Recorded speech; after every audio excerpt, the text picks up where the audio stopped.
देखिए दोस्तों, हम पढ़ेंगे हरियाणा जीके के बारे में। हरियाणा जीके के अंदर जो हमारा पार्ट आता है, जो कि साइंस से रिलेटेड पार्ट है, किसकी खोज कहाँ पे हुई, कहाँ कहाँ क्या क्या मिला है, क्या क्या एविडेंस है और उनसे क्या क्या हमें प्राप्त हो रहा है। ठीक है। तो अगर हम ये सोचें कि खोखरा कोट वाले जो सिक्के मिले हैं, इंडो ग्रीक ऑस्ट्रेलियन, वो कहाँ से मिले हैं? वो हमें रोहतक से मिले हैं। ठीक है ना, रोहतक से वो प्राप्त हुए हैं हमें।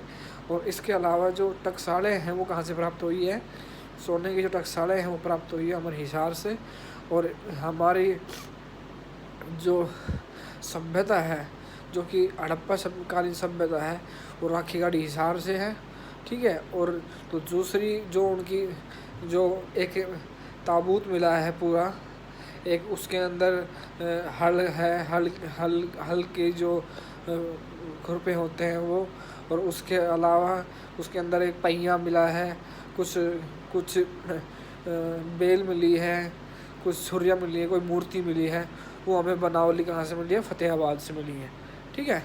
तो इन सभी के आपको अच्छे से पढ़ना है, क्योंकि ये ऐसी इंपॉर्टेंट चीज़ें हैं जो हमें हमारे जो एग्ज़ाम है उसके पॉइंट ऑफ व्यू से मोस्ट इम्पोर्टेंट बनती है। ठीक है। इसी के अलावा जो सबसे बड़ा जो हड़प्पा कालीन सभ्यता का जो नगर रहा है, वो हमारा हिसार के अंदर ही रहा है। हिसार में जो राखीगढ़ी है, उसे सबसे बड़ा नाम बताते हैं कि सबसे बड़ा वो हड़प्पा कालीन सभ्यता का सबसे बड़ा स्मारक और स्थान यही है। ठीक है।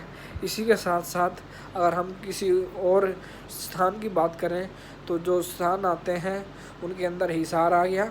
हिसार के बाद आता है फतेहाबाद आ गया। फतेहाबाद के बाद ये हमारा जो भिवानी आता है। भिवानी के अंदर हमें क्या मिला है? एक महाराजा थे, उनके नाम से एक उनका किला है, जिसे हम पृथ्वीराज चौहान कहते हैं। पृथ्वीराज चौहान तृतीय, उन्होंने भी यहाँ हासी हिसार के अंदर ही अपना एक बड़ा दुर्ग और किला बनाया था, जो कि बाद में तलवारों के दुर्ग के नाम से प्रसिद्ध हुआ। उन तलवारों के दुर्ग में कुछ ऐसी चीज़ें हैं जो टाइम के टाइम में हमें परिवर्तित होती गई। वो कैसे होती गई? क्योंकि उसके बाद जो सर थॉमस आए थे, जो कि एक आयरलैंड के थे, वासी थे। उन्होंने वहाँ पे जाके उसकी खोज की। फिर उसको पता चला कि यहाँ पे उसने रहना सहना किया। खोज करने के बाद उसने वहाँ से कुछ प्राप्त किया सामग्रियाँ, जो कि हथियार के रूप में थी।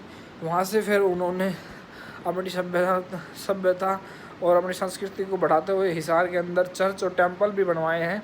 वो अब भी वहाँ पे मौजूद है, वहाँ पे जाके देख सकते हो। ठीक है। अब हिसार इसलिए फेमस है क्योंकि हिसार के अंदर जो पुराने साजो सामान हैं वो जो बहुत ज़्यादा मात्रा में है, इसलिए हिसार फेमस है। ठीक है। उसके बाद फतेहाबाद आता है। फतेहाबाद के बाद फिर हमारा ये भिवानी आ जाता है। भिवानी के बाद फिर गुड़गांव आ जाता है।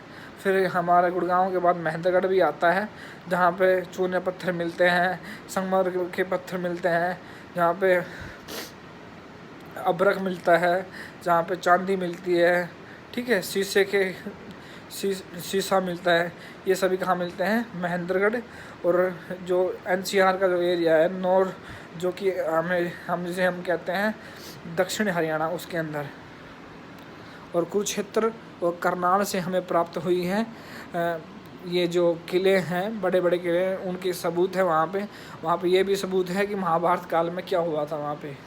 ये सभी हमें कहाँ से प्राप्त हुए हैं? ये सभी हमें कुरुक्षेत्र और करनाल से प्राप्त हुए हैं। इसी के साथ ही अगर हम बात करें कुरुक्षेत्र में जाएं, तो कुरुक्षेत्र के अंदर बहुत बड़े बड़े तीर्थ स्थल हैं जो कि फेमस है। उन्हीं के साथ साथ वहाँ पे जो मूर्तियाँ हैं वो भी बहुत फेमस है। वहाँ पे श्री कृष्ण भगवान का जो टेम्पल है वो भी बहुत फेमस है। उसी के साथ ही अगर वहाँ कुरुक्षेत्र में अगर हम जाते हैं तो वहाँ पे बहुत बड़े बड़े तीर्थ स्थान भी हैं, जहाँ पे आप जाके देखोगे तो आपको पता चलेगा कि हरियाणा में है क्या। अगर आपको हरियाणा के बारे में ज्ञान नहीं है तो आप हरियाणा वासी नहीं हो। ठीक है। इसलिए अपने ज्ञान को बढ़ाइए और आगे से आगे हरियाणा के अंदर जितनी भी तीर्थ स्थल है उनमें आप घूमना पसंद करें। अगर आप उनमें घूमोगे, जाओगे, अच्छे से उनको देखोगे, तब आपको पता चलेगा कि हरियाणा चीज़ क्या है। ठीक है ना। इसलिए हम कहते हैं कि अपने तीर्थ स्थानों को देखें, अपना मनोरंजन करें, उनसे कुछ गेन करें कि हमारे पूर्वजों ने हमारे लिए क्या किया है और हम उनके लिए अब क्या कर रहे हैं। ठीक है ना, ऐसा होगा तभी आप सक्सेसफुल हो सकते हैं।